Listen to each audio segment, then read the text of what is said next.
So I'm Mark Saxby. I'm a former BBC and ITV journalist.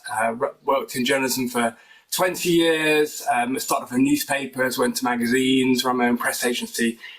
Did a bit of TV, found it very dull, and then went into radio, which I absolutely loved. It was during that time when I was working in radio, I realized, I was trained in how to use social media to find news stories in the days when nobody really was doing that. Got a big national exclusive just before I left the BBC. But one of the things that I realized around that time was there was real opportunities to use social media in a different way. I'd talked to a cafe in Derby where we're based, and she, the owner there, had said that the biggest thing, one of the biggest things that worked for them was using social media to reach out to people, build relationships with them, and then invite them into the cafe, where they then have a special button on the till called the Twitter button. And whenever they press the Twitter button, the person would get 15% off their coffee. So of course they'd measure how well social media was doing. And also, of course, it brought people in because they were personally invited. And I realized then that social media had such, the potential for social media was enormous. So I launched Say Social, one of the first specialist social media agencies in the UK, back in 2011. Managed to get our first client on day one when somebody said, "I've heard a rumor you're starting up a social media agency.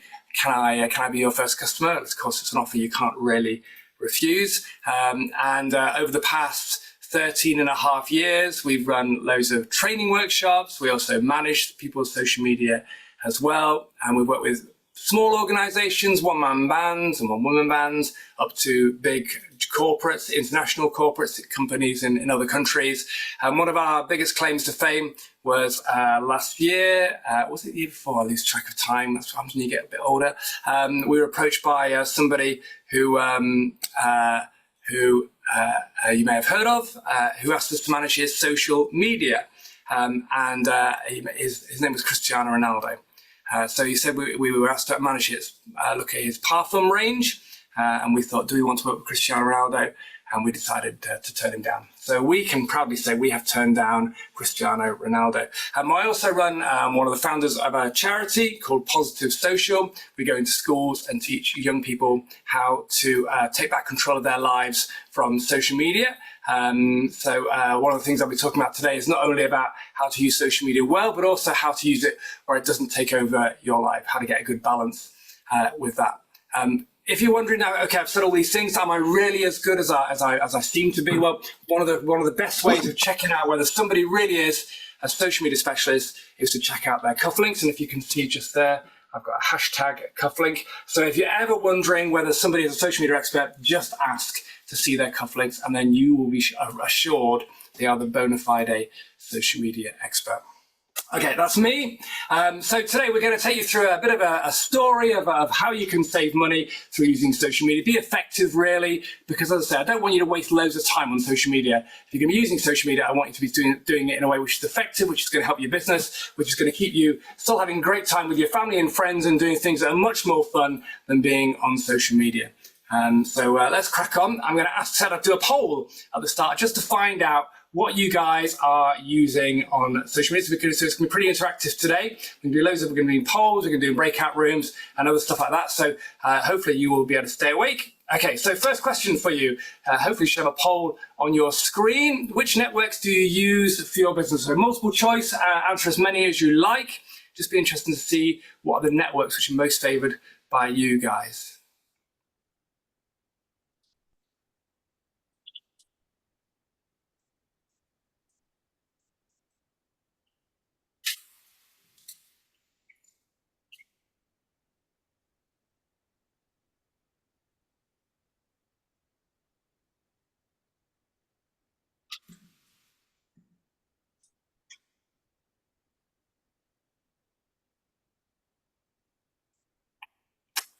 Great. Any final ones? Okay, great. Let's look at the results then. So we have then, so 64% of you using Facebook and Instagram. Nobody using Pinterest. Nobody using Snapchat. For business as well, I mean, it's quite unusual to find businesses that are using Snapchat. Pinterest less so. TikTok, a few TikTokers. Still a few people hanging on to X. I don't mind a bit of X. And then, choice 7. What was that? That's clearly random. That's the new social network. I hope you're up to date with it. It's great. LinkedIn. Nobody's on LinkedIn. That cannot be true. I know there are always 2 LinkedIns. Something's gone very wrong with this poll, hasn't it? Anyway, there we go. How random. I've never seen that before. So nearly everybody is on LinkedIn, and a few of you on YouTube. Okay, great. So Facebook, Instagram, LinkedIn, and YouTube, which is probably what I would typically expect when it comes to people using social media. Interesting. Anybody on Threads? Give me a wave if you're on Threads. Yeah. Okay, good stuff. So what we're going to talk about first of all is how to save costs on sales and brand awareness. So when we were approached, a few years ago, I was me and my wife were doing a planning meeting in a coffee shop, and we overheard a conversation taking place across the other side of Starbucks. It was an empty Starbucks apart from me and my wife, and then these 2 others. And as they were chatting, this couple of men came in and started talking to these 2 ladies, and it soon dawned on me that they were pitching to win their business. And I heard the magical word social media floating across the room to our lattes, and I thought, interesting. So I picked up a few more words, went on LinkedIn and tried to work out which companies were talking to which company. And when the pitching company left the room, I said to Kerry, right, I'm going to go across there, I'm going to introduce myself. And she went, you can't do that. Of course I could. So I walked up, me and Kerry, in fact, Kerry did come as well. We walked across, and I said, oh, hello. I said, I understand you were just, you talking about social media there with that company, and we just happen to be from an amazing social media company. Anyway, we got chatting, and it turned out she recognised me from LinkedIn, and asked my business card. And then a few weeks later, she asked us to pitch actually not even to pitch, just to actually work and launch a dog company, a dog branding company, a dog food company that was launching into the UK that had no social media, called Whimsies. So this dog chew company, and we took over their social media. We created their Facebook page, their Instagram page, and their account on Twitter, as it was called in those days. Now the trouble was when you're launching a new brand, and it's a brand that people were buying but never really had a kind of a strong UK presence. How do you then generate lots of interest in a brand when you don't really, without spending loads and loads of money on advertising? Now we had a small advertising budget, but we still thought there was another way of doing this. And so what we did is we ultimately tried to really understand who their customers were. Now, you imagine people who buy dog chews are people who love dogs. Now, they didn't just like dogs, they loved dogs because the Whimsies chews were more expensive than their competitors. They were high quality, so therefore then they were bought by dog lovers who really valued their dogs, who really thought their dogs should have the best. So we had a very obvious target audience in our minds. So what we did was then we created content designed specifically for that target audience, with the aim that they would then engage and share it so it reached then their friends who are also dog lovers, who would then also buy Whimsies. And the campaign was a massive success because we understood the audience. Now, we're going to go into more details of that campaign, how that can work for you guys, because I'm sure that model can work on any level of business, any size of business. But what's really important at the starting point is understanding who your customers are. Most businesses fail on social media because they've never really thought who their customers, their target audience is. I can say to somebody, who's your target audience? And they'll say everyone. And I'll say, everyone? Babies? People living in another country? What every age group? What is your target audience? So what I'm going to do is I'm going to ask you to write down some really key elements of who your target audience is. So just to help you with this, I'm just going to tell you another little story which involved when I decided many years ago I wanted to work for BBC Radio 5 Live. So I managed to arrange a meeting with the head of news for 5 Live, and I said to him, I'm going to be at this news conference. Can I have a chat to you about some opportunities for when you move to Salford? And he said yes. So he came down to this news editors conference, and he said to me, what do you think of 5 Live? And I said, it's rubbish. It's made by journalists for journalists. And he said, I agree, when do you want to start? And that was my job interview sorted. In the end, I turned it down because it didn't fit my work-life balance. The point was with Five Live was that Five Live, from memory, was that the target audience at the time was 35 to 55-year-olds. But the people who were putting out the content were journalists in their 20s. So often the content that was going out on Five Live was of interest to people in their 20s who are journalists rather than people who are 35 to 55. So what I need you guys to do is to put yourself in the heads of the target audience. And I'm going to use that model of what we talked about with Five Live there. I'm going to start with age.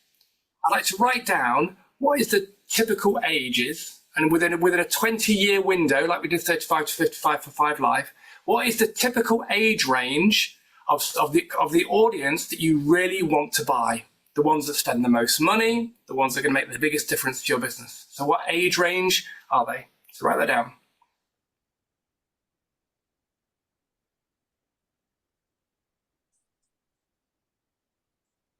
When you've done that, think about, if it's relevant, what is the most likely sex? Are they more likely to be male, or are they more likely to be female? Yeah, it might be that actually you do genuinely get 50-50, but if it's like a 70-30 split, and actually it's more women who are buying from you than men, then actually that's important when it comes to what the references you make and the language you use and all sorts of other stuff. Just understanding them.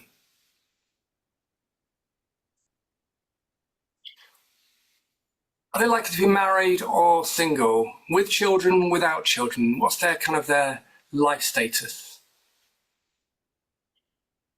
Are they going to have grandchildren? Are they divorced? Some of these questions, they might be hard to answer, but some of the other ones might just come out. Think about who they are. Who do you speak to? How do you build rapport with people who buy from you? What do you end up talking about?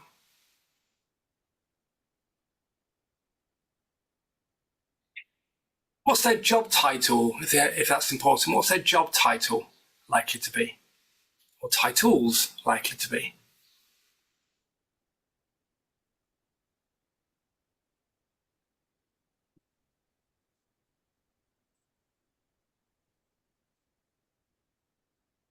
What sector are they likely to be from? Or industry are they likely to be from?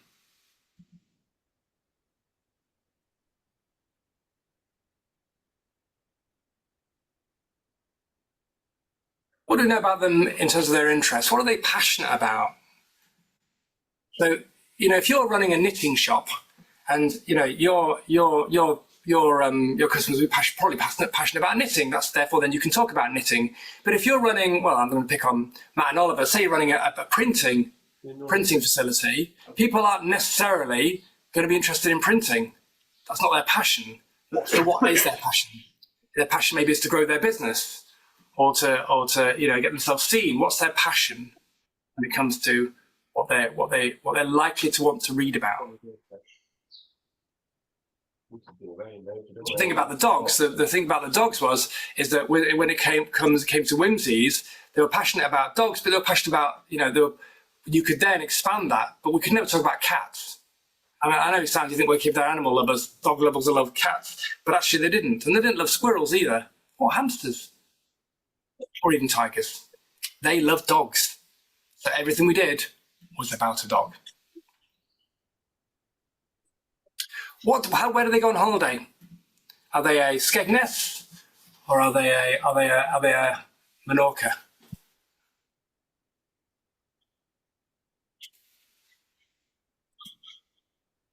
How do they consume media? Do you reckon they're BBC readers or Guardian readers, or do you think they don't read? Do you think they don't read any media at all? Are they watchers? Are they YouTube watchers? Or are they podcasters? The podcast listeners to all these sort of information really helps when it comes to working out how to engage with this target audience. And in terms of what you put on social media, every single time you post is thinking, is this relevant to this audience?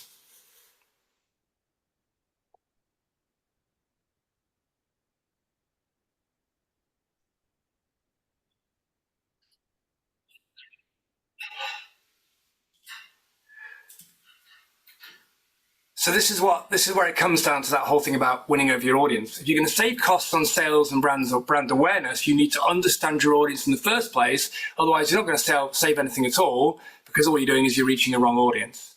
And actually, what you'll get is you'll get less engagement, and then therefore you'll get less sales. And like 5 Live's figures were going down at the time because they weren't talking to the audience that they wanted to talk to.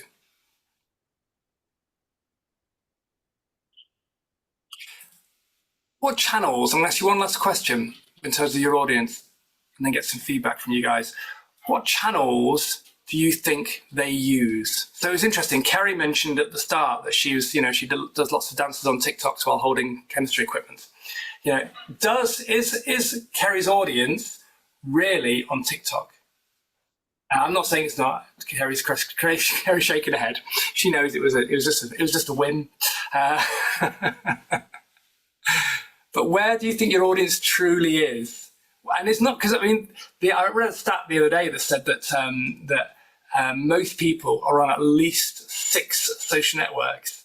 So we think because they're on 6 social networks, it means then that we should be on 6 social networks. But of course, they're not active on 6 social networks, and they're not passionate on 6 social networks. So where are you most likely to get engagement when it comes to your networks?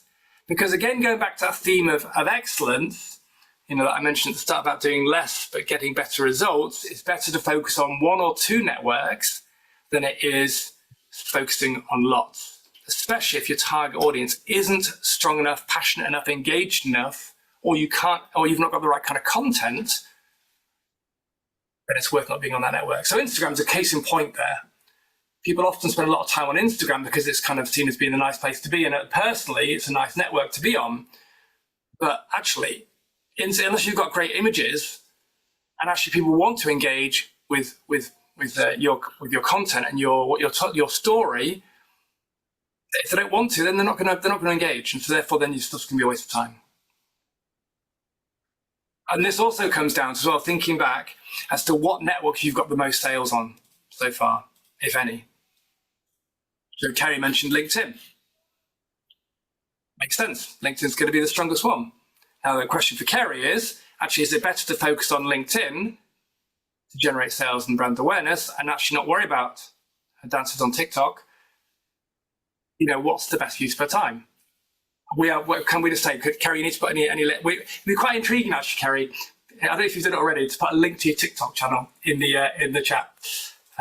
It's hidden. It's hidden, probably wise. My dances are hidden. No, they're not all hidden. Some are on there. I apologise in advance. Okay, great. Any questions? Any thoughts? Any revelations that you've had when it comes to target audience? Do you think you've been when you've written it down? Do you think that you've actually been trying to reach the right target audience over the past 6 months or so?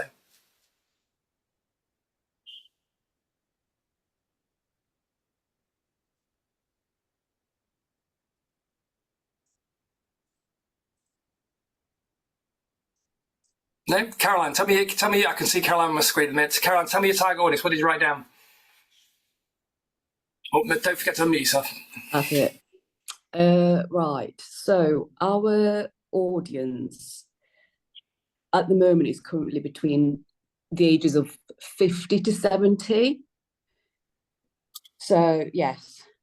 So I guess from our business, what we want to do is try and attract a younger audience, the demographic, change the demographic to generate sales. Caroline, remind people what you do, Caroline, what your business is. So I work in operations for Bang & Olufsen of Nottingham, which is a high-end audio and visual electronics company. Television speakers, high-end. So our audience, our customer base is predominantly sort of 50 to 70, sort of the older market. And we want to try and target a sort of a younger demographic. So yes, so that's really, yeah. So do you think then that that the younger market do buy? I mean, what's the potential for the younger market to buy?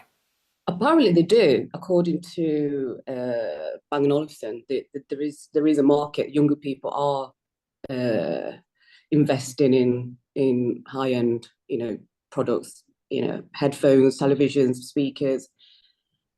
So according to their research, younger people are buying them, but we it's not coming across to us. So we're struggling with that element, and we wonder whether it's because we're not prominent on social media, or the type of social media that we use isn't what the younger market use. And it's interesting, isn't it? Because if you were running a campaign, or if you're running your normal social media on a one channel, and you're aiming at most of your audience is 50 to 70-year-olds, and then you start trying to get part of content for 20 to 30-year-olds, the audience is so different. You're going to alienate one over the other. You can't just switch between posts. Yeah, I know. As you've been saying that, and I've been writing, I'm thinking, oh God, yes. And I suppose this is where maybe potentially what some businesses do is, if they have a split target audience, is they think, right, okay, I'm going to focus on one target audience on one network and then another on another. It's not foolproof, because you'll still get the wrong age range for following that particular channel. But if you're focused on one, potentially you could do it. But again, it's understanding the audience, isn't it? What does your audience want to see? Just because I spent a lot of money on technical equipment when I was in my 20s because I had more cash, but I probably wouldn't want to read about the latest hi-fis or latest sound equipment again and again and again, because it would take about a year to save up for some of the stuff the expensive stuff that was out there. So yeah, it's interesting, isn't it? Okay, good stuff. So I recommend, encourage you to keep thinking about that, your target audience, and keep doing research, because that will really help you when it comes to saving costs on social media. Because if you can focus on that, you'll end up delivering better content, which will then get more results. So, and the question I suppose to ask off the back of what we just done is, does that target audience you've written down, and Caroline's just said a case in point there, does it follow you on social media? Or actually, is your social media followed by your friends and family and uncle and auntie and your mates, which is what most people's social media is really followed by. So in terms of then being able to build up that audience, to get that audience you want, how do you get that audience? So and this is really about process. So we were working with a jewelers in Sheffield, and they wanted people to follow them on Instagram. Instagram was their big thing. But when you walked into the shop, there was no sign at all that they're on Instagram. There was no encouragement. There was nothing there at all. Okay, there's the obvious stuff. People. I mean, on one hand, they were great. It was a great opportunity for them, because people would have to wait to see somebody, or they'd wait while something was being cleaned, or they'd wait. So there were opportunities to put up signage, which ultimately said, follows on Instagram. But then even so, you've got to think, why would somebody follow me on Instagram? Follows on Instagram to get the latest deals, or to find out what our newest jewelry is, or whatever. Again, thinking of the target audience messages. But then there's also the conversations that the counter staff needed to have with the customers. I.e., do you follow us on Instagram? When was the last time you saw our post? How come you come to buy this? Did you see it on Instagram? And what they found over time was that people would walk into the shop, and they would ask these questions, and people would say to them, I've seen this on your Instagram channel, and I'd like to get it made for myself, or something similar. So they found that Instagram became a bigger part of their business, because they were more understanding of how Instagram was playing that part. So how are you then telling people you're on social media? Just putting something on your email newsletter saying follow us on Facebook isn't good enough. There's got to be a reason to do it. Why would people do it? What's their purpose for following you on social media? From a business to business point of view, for me, the best network has been LinkedIn for a long time. I'm very process driven when it comes to LinkedIn. Most of you who are here today will have had a connection message and a message sent from me through LinkedIn before today, and those who didn't will get one afterwards. Because I think this is a good opportunity to start relationships with people, to find out what they're doing, to get to know people, to widen my network. Before I go to a networking meeting, I'll try and work out who's going to be there and who I can connect to. When I come away from a networking meeting, I use LinkedIn as a way to follow up, because emails get lost. There's always loads of emails, but LinkedIn, it just gets noticed. And also you can do it, have a more of a conversational thing, because the most important word in the word social media is social. And if you try and sell, you're going to doom yourself straight away. So LinkedIn is great for that. So how are you following up? How are you making sure when somebody comes into your store, somebody you meet, how are you making sure you continue the relationship with them on social media? What are your processes? What's your plans? How do you even let people know you're on there? You don't want to just let it happen by choice. You know, when you see people on, I see vans, and it'll be like a carpenter's van. It'll say follow us on Facebook, and I think, seriously, is somebody really going to see that on the side of your car and follow you on Facebook? Now, the chances they could go onto Facebook because they want to get in contact with you because they need a carpenter. But then the message should change to say, need a carpenter, message us through Facebook. That's a more deliberate thing. And if that's going to get you more sales, then don't worry about the followers. Just make sure you get the conversation. So understanding that is really important. So that's in terms of trying to getting that audience, understanding the audience. Because if you understand the audience, then you've already got that. You're already in the right place to be able to get people to engage with you and to follow you. So how then do you then get that audience to buy from you and ultimately sell you to other people? So this is one of the things I love about social media, is how you can get your audience on social media to become your sales team, even though they don't realize they're being your sales team. And this really comes down to one of the most important things when it comes to social media. And if you're not taking notes now, then seriously, you're going to be, you need to take notes. Just take notes. All I'm saying about this here is understanding the algorithms. The algorithms that run the social networks.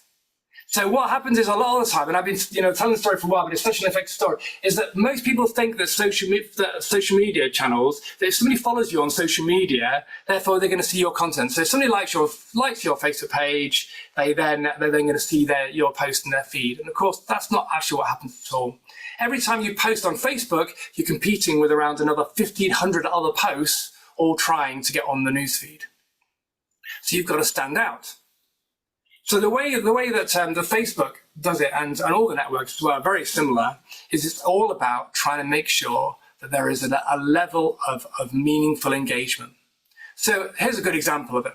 So you get a friend request from somebody you went to school with, and that's somebody who's maybe, you may have left school 10 years ago, and that person who you sent the friend request was a bit of a wally. And you think, oh no, he sent me a friend request. Do I want to say yes, or do I really rather say no? I didn't like him at school. I'm not sure I like him now, but maybe he's changed. Maybe he's all right now. Maybe I better, I want to give somebody the benefit of the doubt. It's hard to reject somebody on social media, so we think. And so you accept the friend request, and then you see this guy, and he's popping up all over your newsfeed, and unfortunately you realise he is still a wally, and you think, oh no, what an idiot! Why have I should never have said yes. Now, fortunately, over time, his posts disappeared from your newsfeed because Facebook thinks, actually, you've not got any relationship. You're not interested you've not engaged with any of his posts, and therefore then he disappears off your newsfeed. And you think, oh, great, he's disappeared. He's not there anymore. And then one day you suddenly think, hang on, I've not seen him for ages. Maybe he's dead. I better check out his profile just to make sure. And you go to his Facebook profile, and you find out he's very much alive, but Facebook haven't been showing you his post because they don't think you've got a genuine relationship. Unfortunately, because you've looked at his page, Facebook think you have got a relationship, and then he starts appearing all over your newsfeed again. And this is how it works with businesses. With your pages, with your accounts, this is how it works. Ultimately, what they're looking for is meaningful engagements. They're looking for people who go on who see your post to engage, and therefore then they think, okay, this is a sign that this person is genuinely interested in your post, therefore then we'll show more people. So I'm going to show, I've got a couple of examples of some of your pages up. I'm going to start off with Facebook, since we've been talking about it already. And this is, here we go, this is Crystal Shine Cleaning Services. What we're going to talk about here is how the algorithm works and what classes as meaningful engagements on social media. Because what you're looking for here with your target audience is for them to engage with your post. So let's pick up this top one here. Here we go. So we've got book your Book your clean today. So I need some examples here. How can I engage with this content? Have you got any ideas? Take the obvious ones. Could you talk Or about the cleanliness of said bath before you actually make the post? Something a bit more impactful. Yeah, but what can I do as somebody who's visiting the page? If I see this post appear in my newsfeed, how can I engage with it? Be a bit more direct and say, is your bath this dirty? Book your clean today, or check your bath, and it encourages people to go and look at the bath. Or Oliver, you're very good at the sales things. What I'm talking about here is more. I want you to put yourself in the view of the person who's a fan of this page. So say you followed it. Picks up the mobile phone. Pick up the mobile phone. Yeah, you can't really do that on the post. In terms of you obviously could pick up, you could ring them, but that's not really a form of engagement in terms of on the post. What can you do on this post itself? Like, share, or comment on it. Like, share, or comment. Yep. Anything else? Share it. Share. Yep. Share it. Yeah.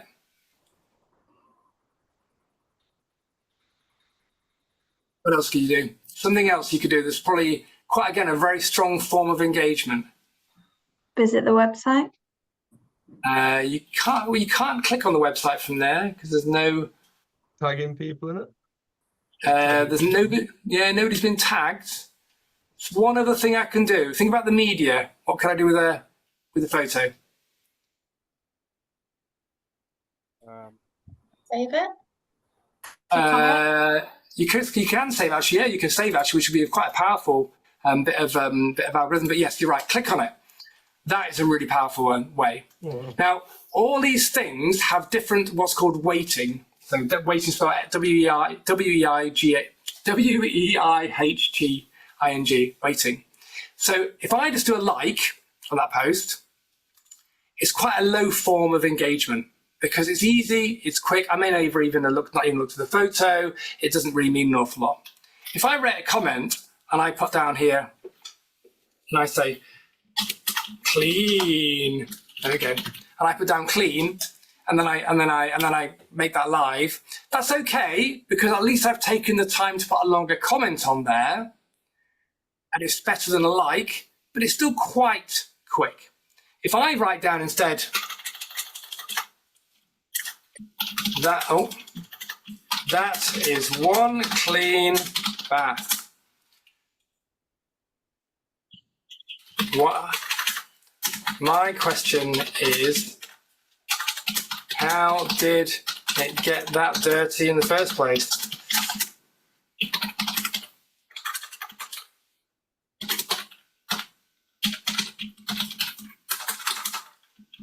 And then I make that one live. That one there has much more power in the algorithm and more weighting because I have taken my time to write a post, to write a comment. So a longer comment is much more powerful. So really long comments are really useful. Now clicking on it again, that will also have more power than a like because of the fact you're actually spending time to look at the details, and Facebook will think, and this goes for all the networks, Facebook will think that actually this post and this photo must be good because people are clicking on it. The share button, interestingly, is actually one of the least powerful buttons on most of social media's platforms. Of course, there's two ways you can share. I could just click on the share now, or I could do a comment with the share. A share now is very low grade weighting because it's too easy to do. Again, I might just share it for the sake of it. I may not have read it. It's no good. But if I do a comment saying, and I tag people in, I say, so maybe I'll tag my wife in, hey, Kerry, look at this clean bath. Your life will be better from now on. I'm going to get this lady to come around and clean our bath every week. And I make that live. That will have more power in the news feed and be more likely to be seen because I put a longer comment on there. So what you're looking for on all these posts is engagement, meaningful engagement. So for instance, a video clearly has a lot more meaningful engagement if you can get people to click on it and watch it Even more meaningful engagement is if they turn the sound up. And of course, if they get to the end of the video, that's even more meaningful engagement. Facebook recommends that videos should be more than 2 minutes long, which of course goes against what we would normally think when it comes to video on social media. We've always been taught in the past it needs to be short and snappy. Now, I would say this is the why Facebook do it in this way, is that Facebook think if you've got a quality video and people watch it for the whole 2 minutes, it's a real sign it's great content, and therefore they'll show it to more people. If you do a rubbish 2-minute video and people watch it for 3 seconds and never get any further, then Facebook won't show it to more people. So there's kind of swings and roundabouts when it comes to what really works when it comes to videos. So that's Facebook. Let me show you an example from LinkedIn. In good Blue Peter fashion, here's one I prepared earlier.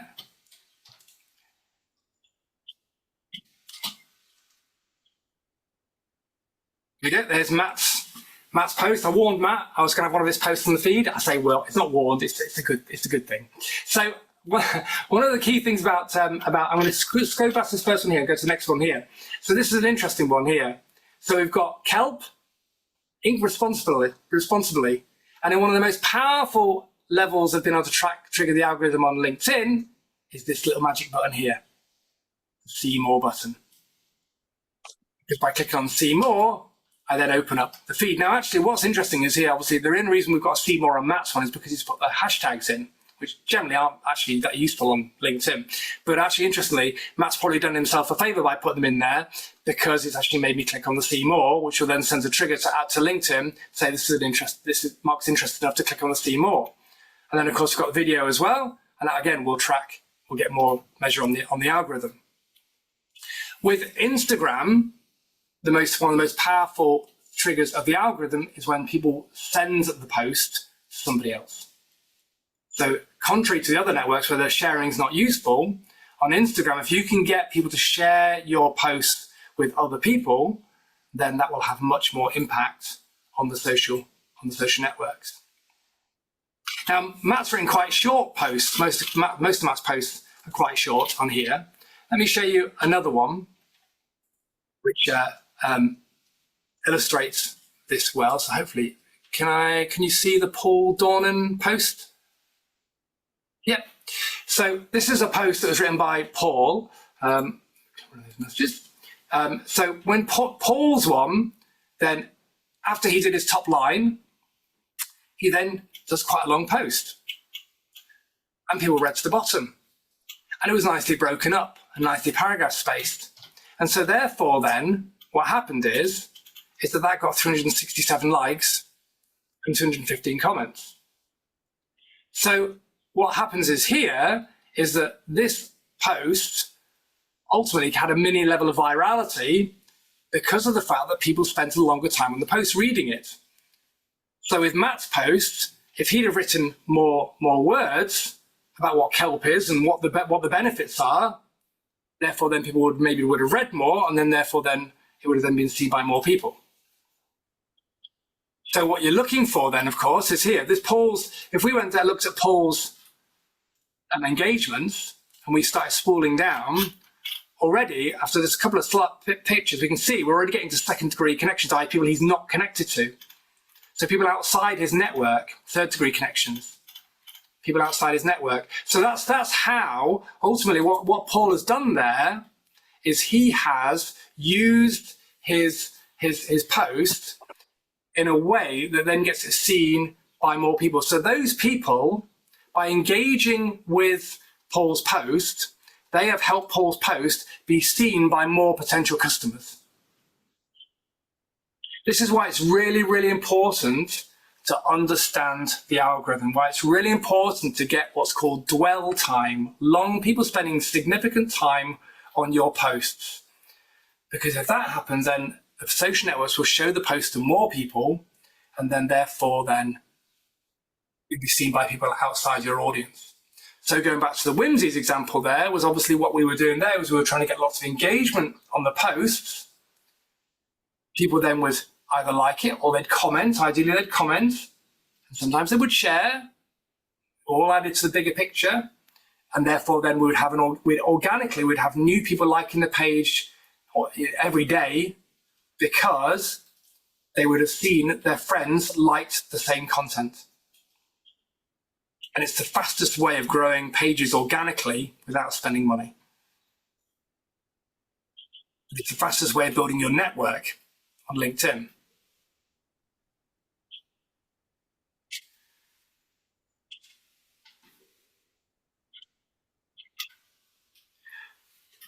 So what happens then is, and this is where, again, that whole thing about building up your audience is without spending any money, is that Paul had on that list hundreds of people who he wasn't connected to. So what Paul should be doing is looking through that list and thinking, who of these people are people who could buy from me? And then he sends them a message and he says, hi, Oliver, really glad you liked my Liz Truss post. Thought it'd be great to connect. Did you know, by the way, we're running a masterclass with a famous comedian next month. Would that be something you might be interested in? Or we teach the sort of stuff that I wrote in that Liz Truss post in a masterclass. Would that be something you might be interested in? So kind of a low-key sell. I mean, it doesn't need to sell at all. It could actually be just that there is no hook and you just use it as a relationship and you start a conversation. But you're just using those moments, you're using that virality to get yourself more conversations. More of a social sell than a hard sell, isn't it? You're building a friendship as opposed to just trying to ram a product down somebody's neck, which is... Yeah. I mean, it's very rare, I would say, as Oliver says there, it's very rare, I would say, to sell straight away on a second message or on a first message. You know, I always think you've got to build up rapport first with people. Because if you go in straight away off the back of that message and be overtly selly, people aren't ready for it. You know what people like. People don't like being sold to in England. So actually having that balance is really, really good. And I think as well, this comes down to something that we talk a lot about is the whole know, like, trust, try, buy. So know is the first word. Somebody gets to know you on social media. So that example there with Paul's post, somebody gets to know Paul, they get to know your rights.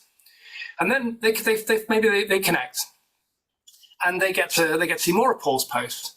And after time, they get to like him because they think he's funny and, you know, maybe reveals things about himself. Maybe he's humble. They get to like him.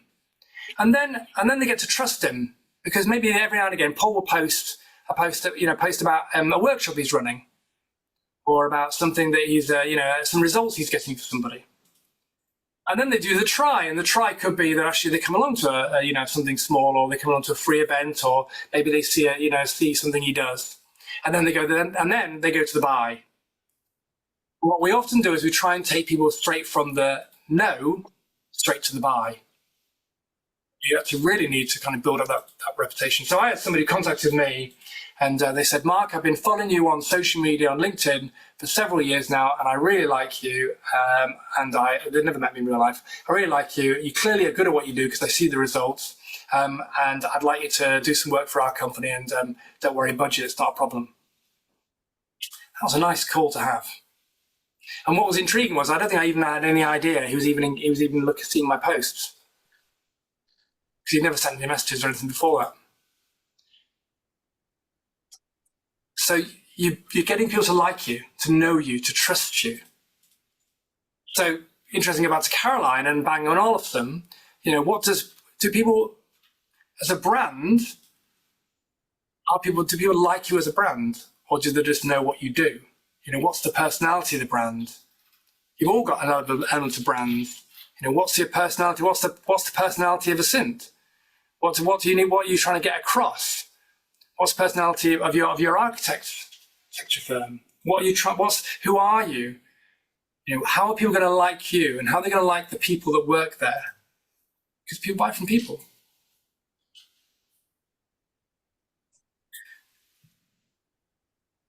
So using that, having high engagement is the crucial element of social media. If you're not getting engagement on your current platforms, you've either got to think, am I reaching the wrong or going for the wrong audience? Is the content not relevant to the right audience?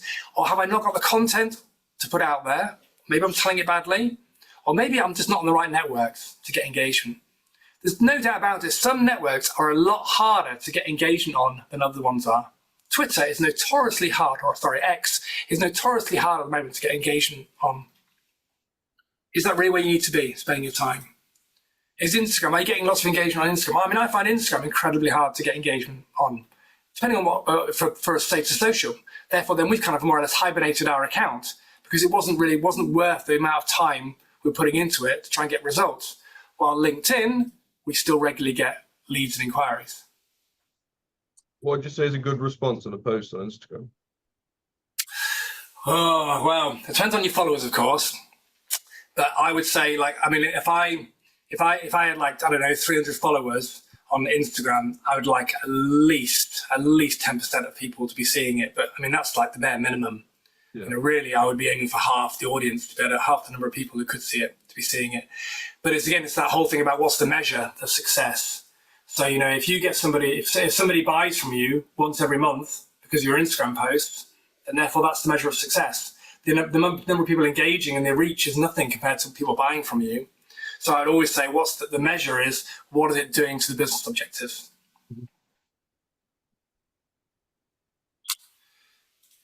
Any other questions on that? Well, before we move on.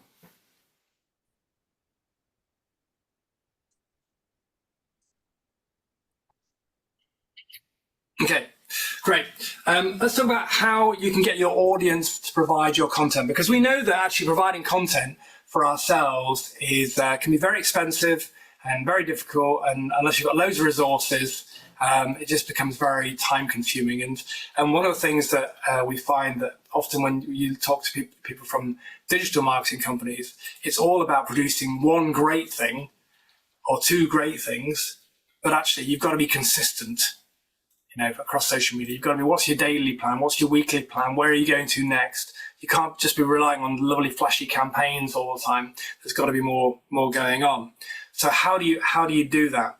Well, one of our early campaigns was with Visit Cleethorpes. So Cleethorpes resort on the East Coast. It was on day 3 of State of Social, maybe even day 2. I went to a pub in Histon to watch Grimsby Town, my local football club, who are then languishing in non-league, play Histon United in the league, and I bumped into my old news editor of the Grimsby Telegraph in the bar. We got chatting.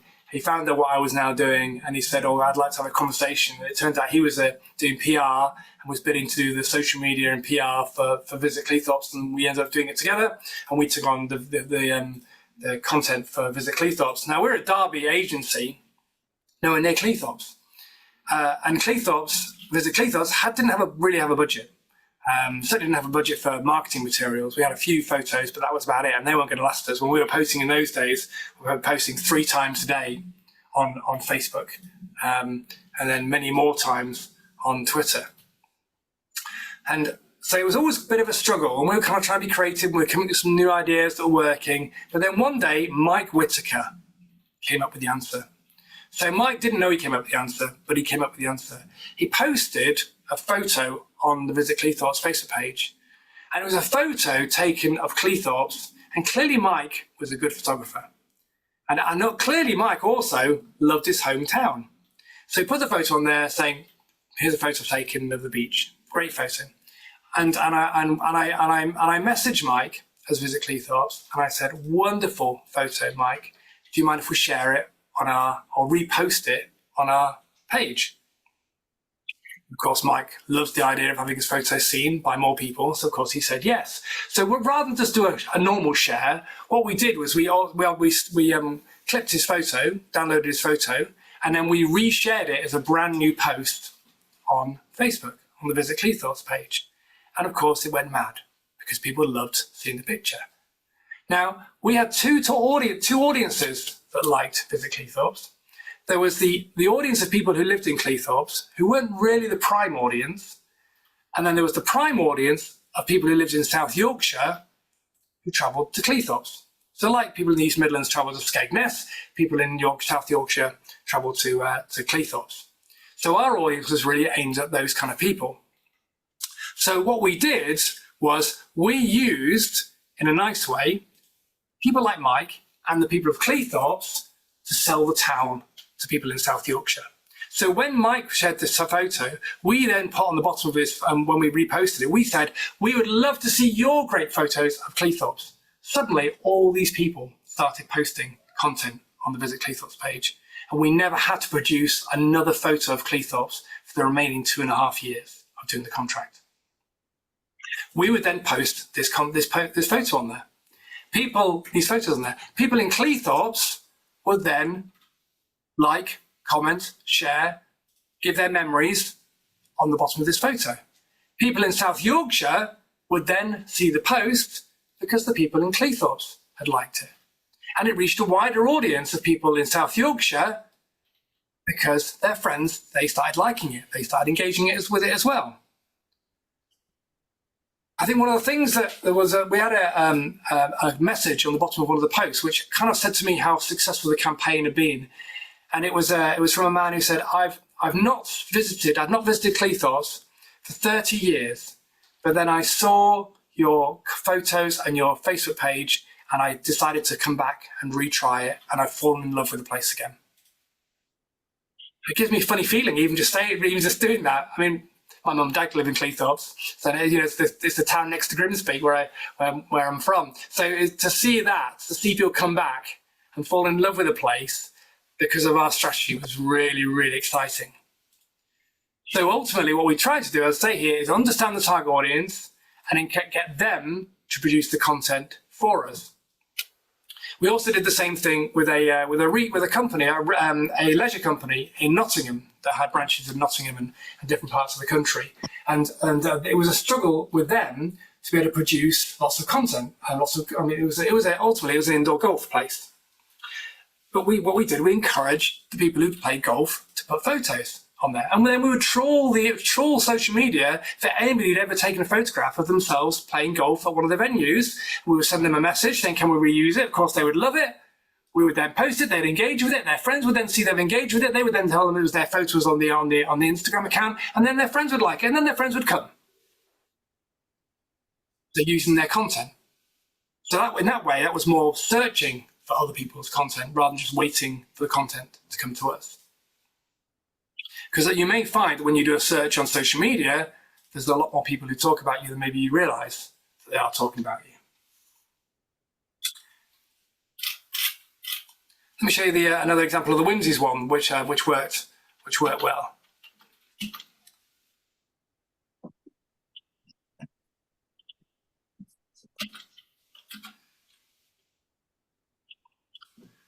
So this was a post that we did that was very successful on Twitter and on Facebook. So ultimately we encourage people to share their photos of their pets, their dogs, enjoying a Whimsies. And then we shared it on the post. So this one here, we are in love. Luna, you've melted our hearts. Heart emotion. We created Whimsies puppy for adorable puppies like Luna. They are softer than adult Whimsies and help keep pups' teeth healthy and strong. And 1,700 people liked the post and so on and so forth. And it did really, really well. So ultimately asking people to share their photos of, well, actually, where this was interesting how this came about. This is as much about asking people to share pictures of their pups, but then people started sharing pictures of their pups eating Whimsies. So one thing led to another. In other words, I think it was as much about them realizing we were genuinely interested in them as people and interested in them, in their dogs, that made them want to then get more involved in sharing that kind of content with us and doing more stuff. Here's another example. Actually, this is, go back to Matt again. I found this nice example with Matt.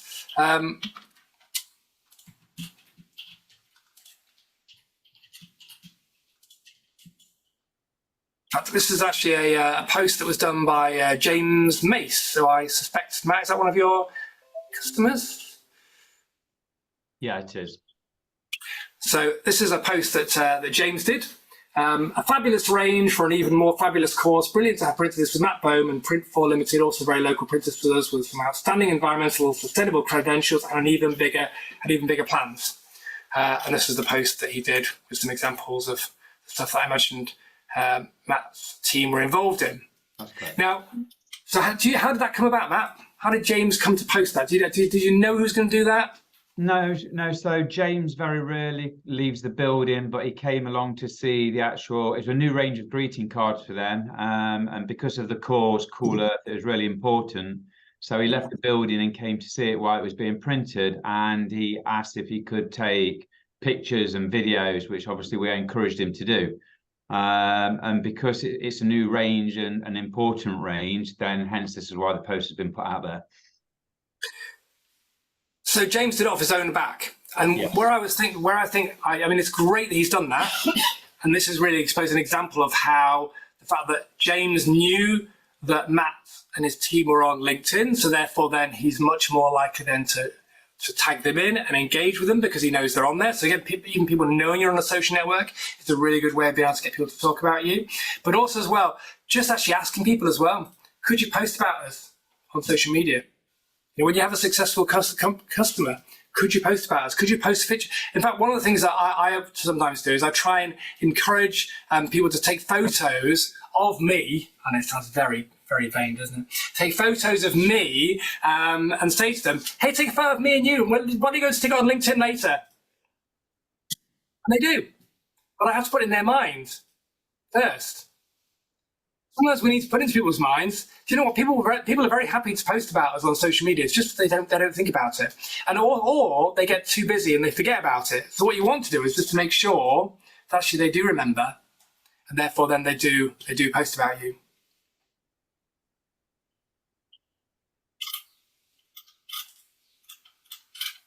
So I'm going to stick you into breakout rooms just for a few minutes. I'd like you to think about in your groups where you think you can get more engagement on your content. So I hope that was useful. And what I did is encourage you to keep on talking to others about content ideas and about engagement ideas, because often you'll find it's better to talk to somebody outside the business or other people in the business than it is just to try and do it all on your own. It can be quite hard to come up with regular content on your own. And if you've not got people who help you, try and develop a little bit of a team of others who, and it might be for some of you guys, that actually you guys get together in your little breakout rooms. You maybe meet up once a month and just come up with content ideas to help each other out, because it can be quite lonely doing social media. So I'm going to come on to influencers and talk about how we can use free influencers. So there's a great book called The Tipping Point by Malcolm Gladwell, which really influenced me. He talks about mavens, M-A-V-E-N-S, mavens. And these are information specialists, people who kind of who connect us with new information. They accumulate knowledge, especially about the marketplace, and they know how to share it with us. In fact, they like to share it with others. And often mavens start word of mouth epidemics. So there's a good example about hush puppies that were a bit of an old-fashioned shoe back in the 70s and 60s and had lost its way. Only older people wore it. And then suddenly it started appearing on the catwalks in New York. And it's like, well, how did that all start? How did it get to that situation? And they say, well, okay, well, it was probably that it started being worn in, because I know it started being worn in the San Francisco hate area, which is where a lot of the kind of the hipsters are. And then somebody from New York, went across to there, saw people wearing them, took them back to New York, put them on the catwalk, and suddenly it all kind of erupted. So who were the mavens there? Probably the person who was people who were wearing them in hate, but also then the person who saw them and took them back to New York. So who are the mavens in your business and your connections? Who are the ones who like to talk, who like to recommend you? You know, I have several people who love to recommend Status Social because they're those sort of people. They're always looking for opportunities. You know, I always think when I'm talking to somebody, I'd rather give them value and help them grow their business than necessarily work with me. So I'm a natural maven as well, and so it's finding other people who are like that. So it's thinking, who are those people when it comes to influencing on social media? So there's three types of influencers: the paid, which are obviously the ones that they would say, right, okay, pay me money now and I'll talk about your brand. I don't really like that kind of thing. And then you've got the bribed. So the bribes are like my old receptionist, not receptionist, PA rather. She had quite a large following on her Instagram account, which is all about household. And a well-known Hoover brand said to her, "We would like you to, we'll send you a free Hoover." It was better than a Hoover. And if you do a post about it on Instagram, it was like hundreds and hundreds of pounds. So there was a bribe, but they got the publicity for it. Whether it was worth their while is another matter. And then there's the free. And this is what I'm really going to talk about today, because we're all about saving money here today. How do you then get free people to influence for free? So here's an example here. Let me show you. This is a guy here called Richard. So Richard is somebody who I knew at the time really just from social media. So Richard is his X account is called The Lawns, and he's got 74,300 followers. And we're running the social media for the ice rink in Derby, and we wanted to get as many people as possible to watch it. So we thought, okay, well, how do we get Richard to retweet a post about the ice rink, which isn't saying to him, "Richard, please will you retweet a post about the ice rink?" So we wrote this post, and ultimately we said, will the Lawns, we'd love to see the Lawns at the ice rink. The question is, will he be like Robin Cousins or like Bambi on ice? So Robin Cousins was an Olympic British figure skating star who we worked out that Richard would probably know. Richard loved the tweet and retweeted it to his tens of thousands of followers. And as a result, then we got loads of publicity. So writing a tweet that ultimately was aimed at making Richard want to retweet it. And this is one of the things about thinking of your fans. What's going to make them want to share your content? In terms of what's going to make them want to retweet it or to actually tell others about it by whether word of mouth or on social media. What's their motivations? Well, I think we've kind of worked out there's three types of motivations. There's the love for your brand.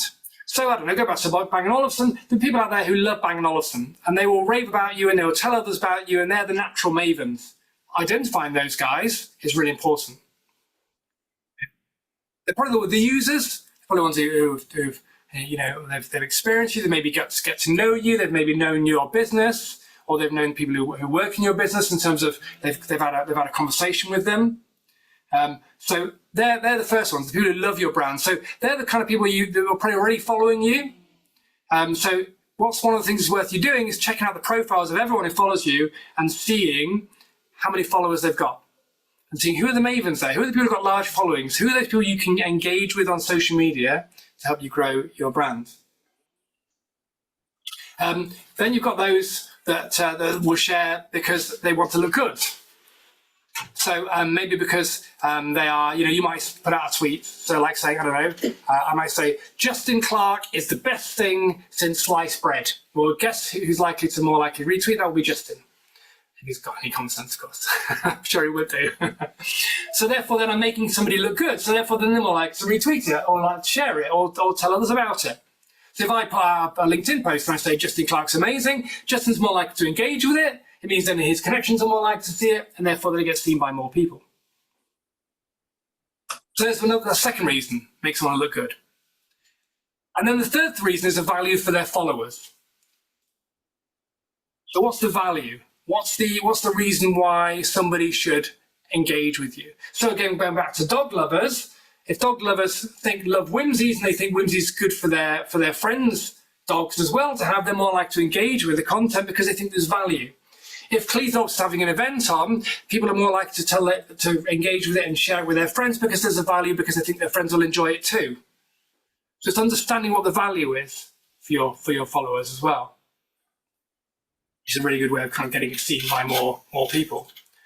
We were approached by a lace maker in Derby who wanted to win a national competition. It was in a magazine, and she got a massive spread if she won.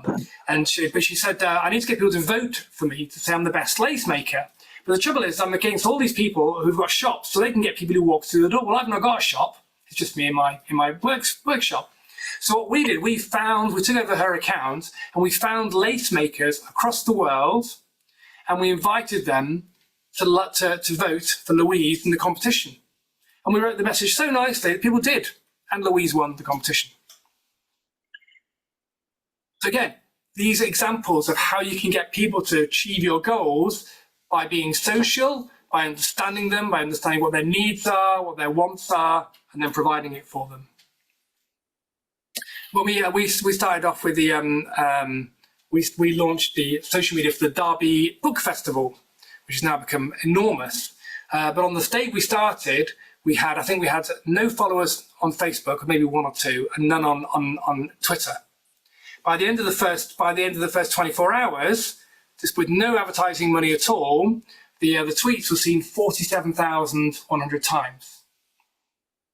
We got generated 359 likes on the Facebook page and 277 followers on X. And videos were seen 790 times. Now, the way we did that was we thought, okay, who are the stakeholders here? And of course, the stakeholders were people in Derby Book Festivals, were the venues where they were going to have the readings and they were going to have the events. So tagging them into tweets meant they were more likely to retweet it. So who are your stakeholders? Who are those who've got a vested interest in you being successful? They're the influencers. They're the natural influencers.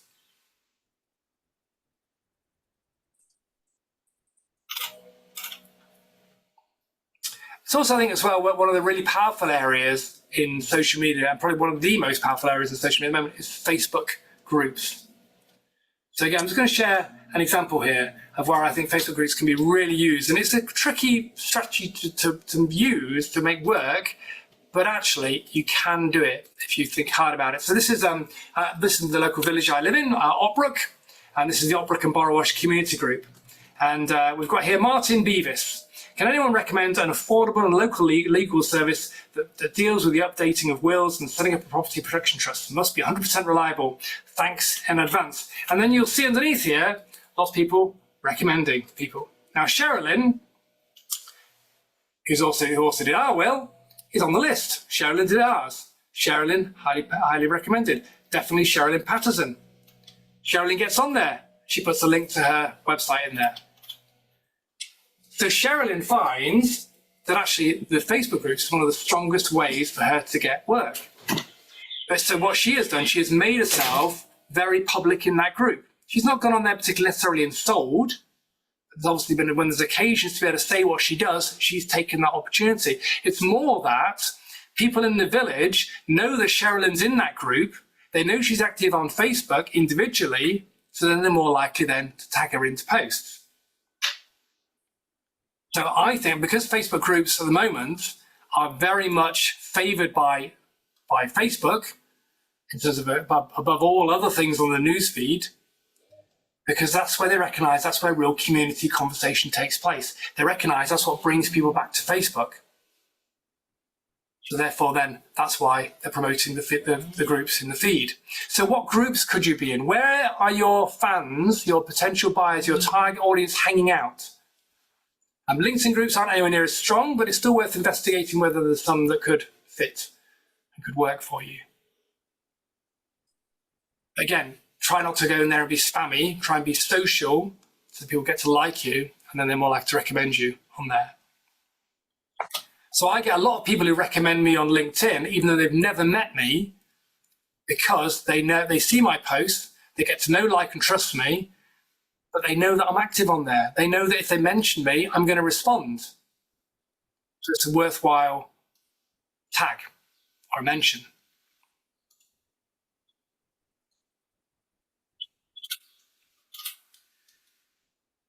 So how long does it take you to build your presence on social media? Obviously, How long that's does it gonna take? take years or whatever, how long you've done it, because it's gone from radio and whatever have you on social media. But to get the response that you do get from posts and things, how long does it take you on, like, recent? I would say, see yeah. LinkedIn, your Insta, your Facebook. I would say with LinkedIn took quite a few years, but then that's mostly because I didn't really have a strong process in place of posting and connecting. I found that, I don't think I really understood the value of LinkedIn until maybe 4 or 5 years into the business. And then it became a lot more important. So it was very much about, okay, post a couple of times a week, make sure I'm engaging with people, make sure I'm being strategic on there, just getting out there. So but it's about, that's why I'd say it's better to focus on 1 or 2 networks and do them really well, because you're much more likely to get the success if you focus on if you do them really well rather than doing lots of them half-heartedly. Yeah, so me is 3 or 4 months in using LinkedIn and posting things, and not ready to worry too much at the minute that I'm not reaching No. hundreds of likes and things. That's what I'm trying to get at. Yeah. No, certainly with posting, I wouldn't. I would say that with reaching out to people and having conversations with people, you can have that impact almost straight away. Yeah, definitely. But it's all about the timing, isn't it? You know, I know from a social media point of view is that if I say to somebody, "Would you like social media training?" the chances are they're not going to. Yeah. It's more that people will come to me when they realise they need social media training and I need to be in their face. I need to be around all the time so they don't come to me, so they don't forget about me. Mm-hmm. So it's back with you guys. It's, okay, I might need if I need some printing doing, but I might not need it today, but I might need it in 6 months' time. Well, if you're consistent, Oliver, over this next 6 months' time, when I see your post, if I see your post and then I think actually 6 months I need something, I'm more likely to remember you because I keep on seeing you and you build a relationship with me.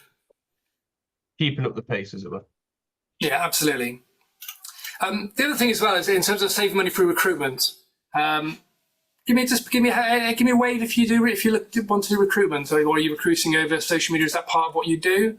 That's where we're kind of getting towards the end. I don't want to spend too much time if there's not many people. So Matt, is that the only hand I saw? Anybody else doing recruitment? I'll just do a quick thing about recruitment then. I mean, one of the things I think about social media is it's a great place to position yourself as a company of choice, an employer of choice.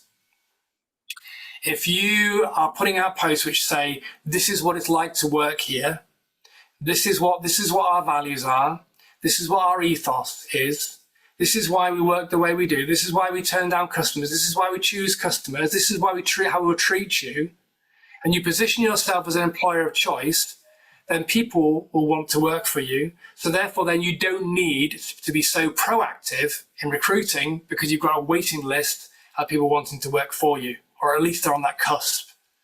So we had this strategy with our Facebook page because our Facebook page wasn't really a selling tool as a business to business. We used it as a recruitment tool. And I remember when we recruited my PA India, I met her dad for the first time a few months later, and he said to me, "Oh yeah," he said, "India came home and said, Dad, there's a job come up at Status Social. Been waiting 2 years for this job to come up." Now, it wasn't a social media job; it was a PA job. She was working in marketing, but she wanted to work for us because she loved the values and loved the type of company we were and was waiting for that opportunity. And we would have people apply from all sorts of walks of life to work for us because they loved who we were as a company because of what we said on social media. And this kind of comes down to all of you guys as well in terms of what you're putting out on social media, even if you're not involved with recruiting, is that if you're telling your story and people like you, and people trust you, and they know your values as a company, they're more likely to buy from you as well as actually, want to work for you. Just in terms of saving time, schedulers, I hope you're all using scheduling tools. Be careful about the ones you use. The best ones are actually the ones that are inbuilt into all the networks. So LinkedIn's got its own scheduler. If you've never noticed, it's a little clock at the top of the screen. Twitter's got its own scheduler, again, a little clock underneath your tweet. Facebook's got Facebook Business Manager. Really recommend using those. The only one we do use that I found really useful is something called Buffer. So buffer.com, buffer.com, where you create time slots and then puts your posts into the next time slot. I found that really useful for X and also for LinkedIn as well, just because it's easy to manage all my posts in one place. But I would really recommend not using things like Hootsuite and things like that, because I just don't think the danger is you end up writing one post to go across lots of networks when actually you should be tailoring every post to every different network, because your target audience is different and every network works in a different way and the algorithms work slightly differently as well. So being careful not to use something that goes across lots of networks is really, really important.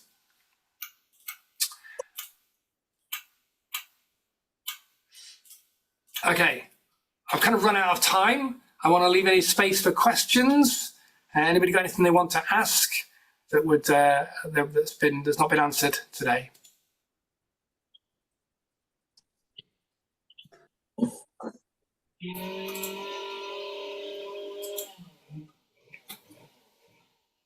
Mark, I remember one of your posts was saying that impressions on LinkedIn aren't important because they don't reflect the actual number of people that have seen that post. Can you give me a little bit more information about that, please?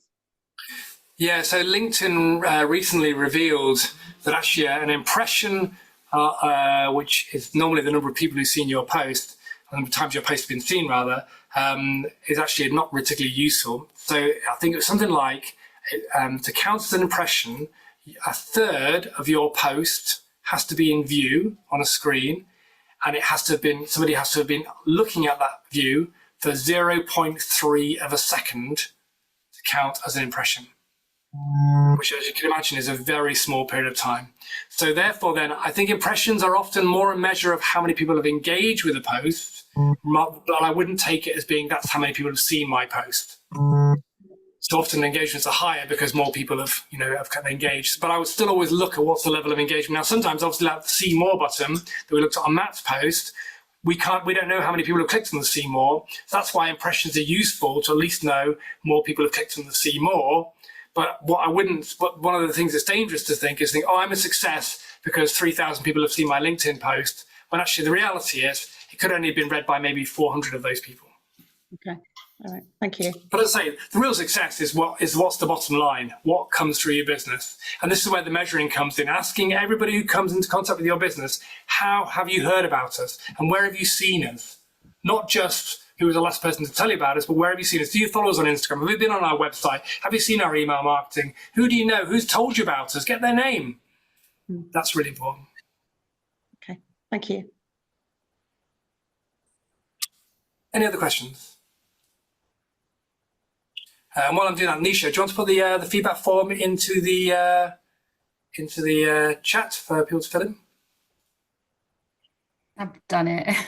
Yep. Oh, awesome! Sure. Great. Any final questions? Okay, awesome. Please click on that link now. So it opens the feedback form into another window, so it doesn't get lost when you leave the meeting. Always great to get feedback of what's worked and what's not worked, or what would work better. But stay in contact. It'd be great to stay in contact with you over social media. So connect me on LinkedIn or whatever network is your favorite network. It'd be good to hear what you're doing and what works. And again, feel free to come back and ask any questions as well. Anything from today that you can't remember or you want to clarify with me, I'm very happy to answer questions. Because to be honest, what I'm looking for you guys is like Kerry, who's once told me a while ago how much money she'd made through LinkedIn. I want you guys to say to me, this is how much sales I've had through LinkedIn, or through social media, or through Instagram, or through Facebook. So when I stay in contact with people, that's what I love. Is people say, this is the success I've had. So thank you. I think Alfred's, is that what Alfred's there? Over to you, Alfred. Yeah, sure. Thanks very much, Mark. Thanks very much, everybody, for coming, joining us this morning. I hope you found it enjoyable. I think it was a well presented seminar.